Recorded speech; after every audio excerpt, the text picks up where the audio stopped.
Welcome to Germany! Hello mga ka-viewers! In today's vlog mga ka-viewers, ipapasyal ko kayo sa aming munting garden. Ito, tanaw muna natin yung paligid ng Zuckerberg. Dito sa Zuckerberg, makikita niyo symbol or ito yung tinatawag na Haltestelle Zuckerberg. Ito yung bus stop or waiting area ng mga pasahero na sasakay ng bus. At ito nga mga ka-viewers, may munting bulaklak ako nakikita at dito dadaan tayo sa isang pedestrian lane. So dito tayo dadaan. Pagkatapos na ito mga ka-viewers, andito pala tayo sa area ng Steinhaldenfeld. Dito sa Steinhaldenfeld, makikita nyo yung maliit na school at mga kabahayan mga ka-viewers. Eto tayo mga ka-viewers, maglalakad muna tayo at i-enjoy yung napakagandang view dito sa Steinhaldenfeld. Makikita nyo yung mga naglalaba sa mga makukulay na dahon. At ito nga mga ka-viewers, may nakikita akong mga prutas at ito ay parang cherry kung hindi ako nagkakamali. At ito nga mga ka-viewers, patuloy muna tayo sa paglalakad at pasilip ko muna sa inyo yung mga nature sa paligid. At ito nga mga ka-viewers, dahil nga bibisitahin natin yung munting garden namin, ito muna yung mga sightseeing view na i-share ko sa inyo at para makita nyo rin kung ano nga ba yung itsura kapag summer dito sa Germany. At ito nga mga ka-viewers, may nakikita nga akong flag ng isang Iran. So, kung hindi ako nagkakamali, isa itong Iran na flag. Ayan mga ka-viewers. So, eto ako, naglalakad muna at mahilig din kasi ako sa mga nature. Kaya kahit paano ay talagang binibidyuhan ko yan mga ka-viewers. It's something relaxing sa mata kasi kapag nakakita ka ng mga green at ito nga yung yung symbol kanina, 'di ba? Parang may mga arrow siya. At ito na nga mga ka-viewers, papasok tayo dito. Ito yung daan papunta sa aming garden. At ito may mga damo yan So, namumulaklak. Ganon. At ito mga ka-viewers, maglalakad muna tayo mga ka-viewers patungo doon. At Hello mga ka-viewers, pupunta tayo ngayon sa garden namin.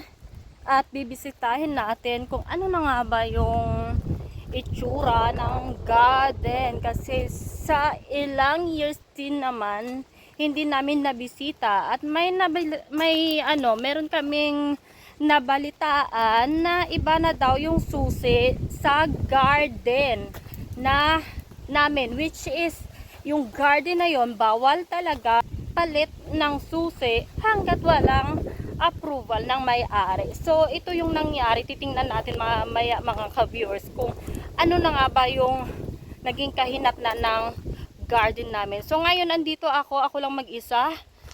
Ayan, so sisilipin natin yung garden at ano na nga ba ang nagiging itsura ng garden namin. So let's go mga ka-viewers! Yung mga garden ng mga tao dito talaga mga ka-viewers ay talaga may mga bakod talaga. At ito nga may mga signboard na nakalagay na ibig sabihin ay no entry, merong river dyan at saka pwede daw magdala ng horse at of course pwede ding mag wine hiking, ganun.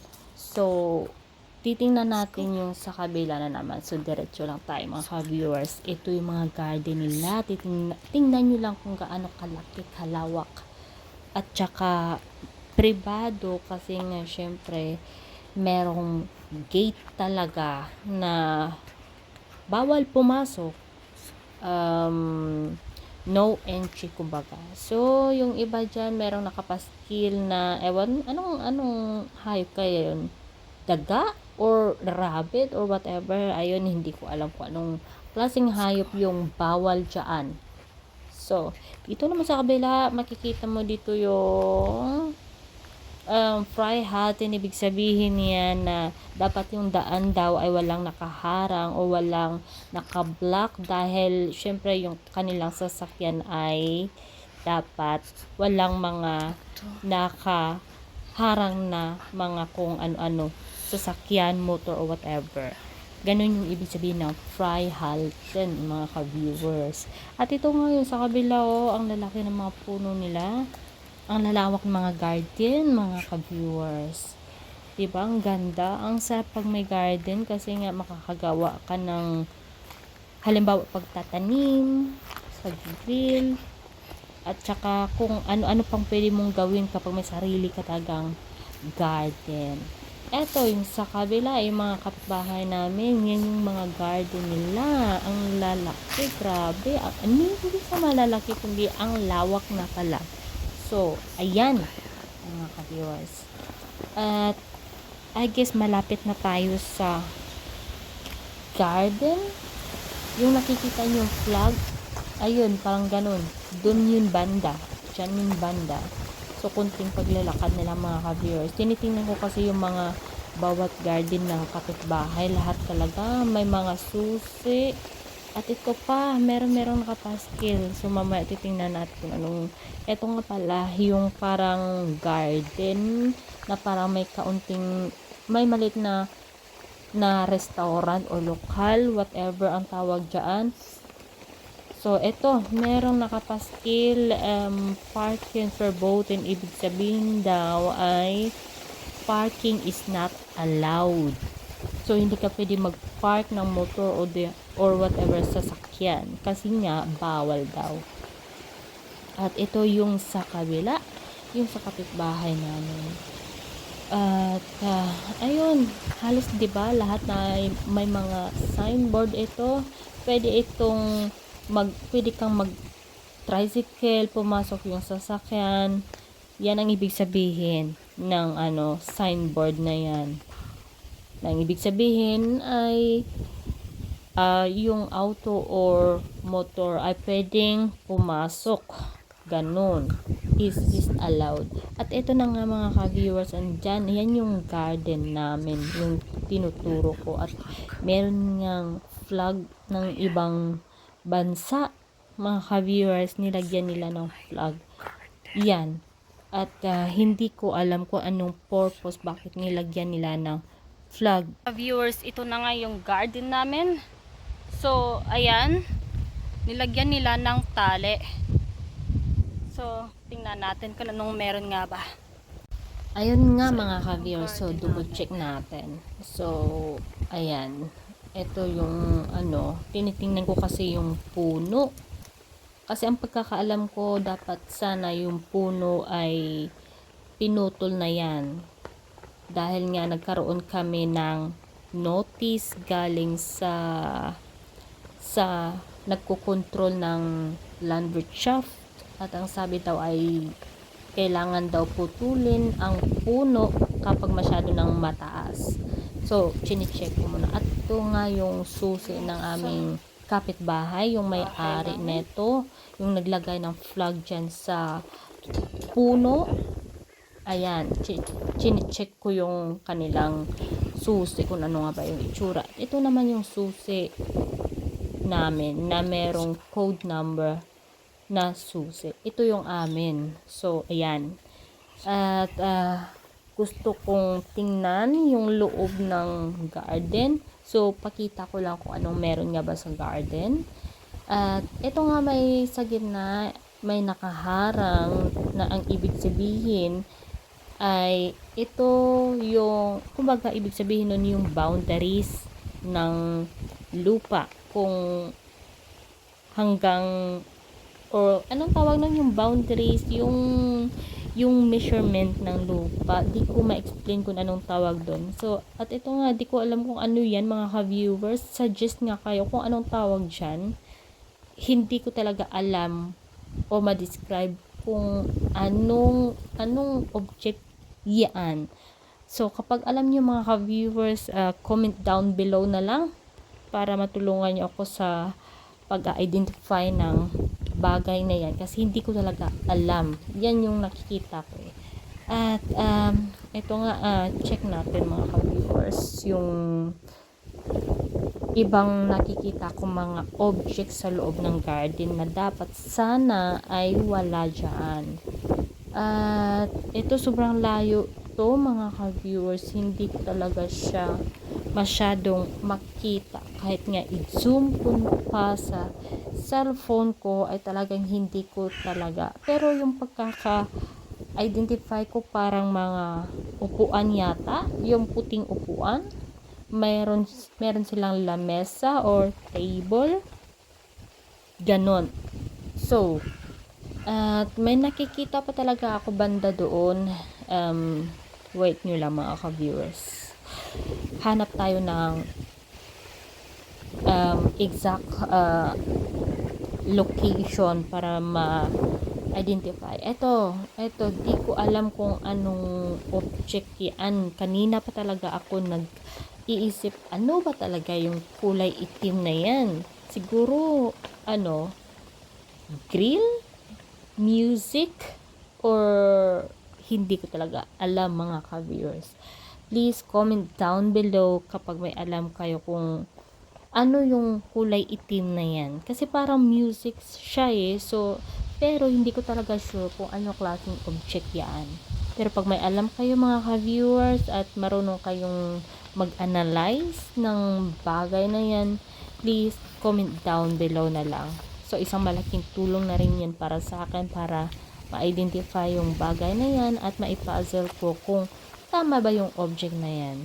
So, ayun nga mga ka-viewers, talagang dinodouble check ko talaga para sure na sure talaga na tama or may mga mali nga bang nakalagay dyan sa gate namin. Yun na nga mga ka-viewers, ito na yung garden namin. Yan yung garden namin. Kita nyo yan, ito. Yan ang garden namin. At saka yung sa kabila, yun, iba yung may-ari nun. Hindi ko nasasabihin kung anong lahi, pero ang ginawa kasi nila is kinuha yung kinuha yung ng tubig. Di ko lang alam kung anong doon, pero parang siguro faucet yung ganun yung kinuha, tinanggal nila. Ang masama pa doon ay allowed sila ng aso dito na napakalaki at napakadelikado na aso. Yung aso na nangangagat talaga ng tao, hindi siya shepherd or whatever, pero yung aso ay sobrang laki. Ganun ang ginawa nila sa garden. So, yung mga kapitbahay na nakatira dito or nagga-garden din sa paligid, natatakot dahil nga sa aso, na syempre yung aso kapag nagiging agresibo, nangangagat ng tao. So yun yung kinakakatakutan ng kapitbahay dito. At saka delikado kasi, 'di ba? So hindi pwede mga ka-viewers na maglagay ng hayop or kutingtingin ang mga bagay-bagay nang walang permeso ng may-ari. Hindi talaga pwede yun. Kung may mga bagay na hindi naman sa iyo o hindi nabibilang sa iyo o hindi mo pagmamay-ari, in short, at kung may balak kang gawin sa mga bagay-bagay tulad neto, magbigay muna ng paalam o permiso sa may-ari kung papayag nga ba yung may-ari. Halimbawa, tanggalin yung faucet. Kasi yung faucet, diba, yun yung mga tubig. So, or magdala ng aso, depende kung yung aso ay friendly or yung aso ay napakadelikado or whatever. So, magbigay talaga muna ng permiso sa may-ari before ka mag-start na magkutingting sa hindi mo pagmamay-ari na lupa. bawal talaga dito. So, ang nangyari mga ka-viewers is, ayun, maaaring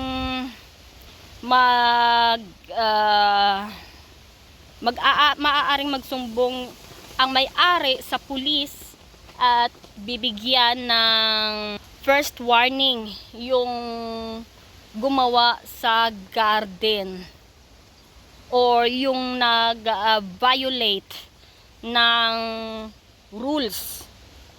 O halimbawa, yung walang paalam. So magkakaroon ng isang warning yung gumawa or penalty, ganon.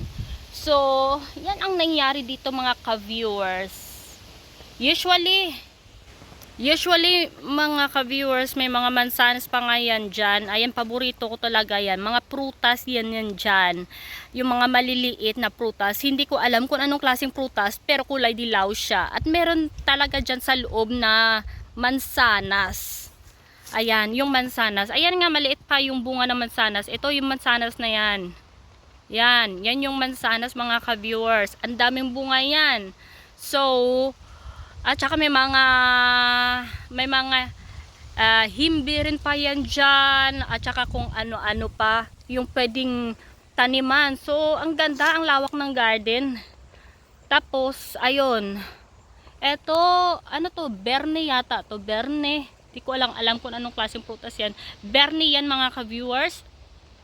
At ang daming pwedeng gawin sa garden na to. Pwedeng kang pumunta dito mag picnic or whatever. Yan yung sa kapitbahay namin. Dati may isang matanda dyan na babae na nag-garden, nagtatanim ng mais, carrots para sa mga rabbit, ganon.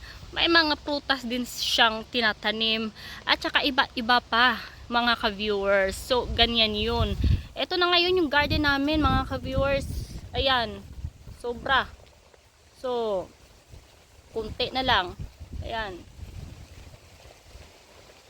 So, mga ka-viewers, hanggang dito na lang yung aking videos. And I hope na nag-enjoy kayo sa aking buhay-buhay dito sa Germany. At saka kung nag-enjoy kayo mga ka-viewers, huwag na rin kalimutan mag-iwan ng likes, comments down below. At saka mag-subscribe na rin sa mga videos na darating at lagi kayong updated. So see you for my next vlog mga ka-viewers. Bye!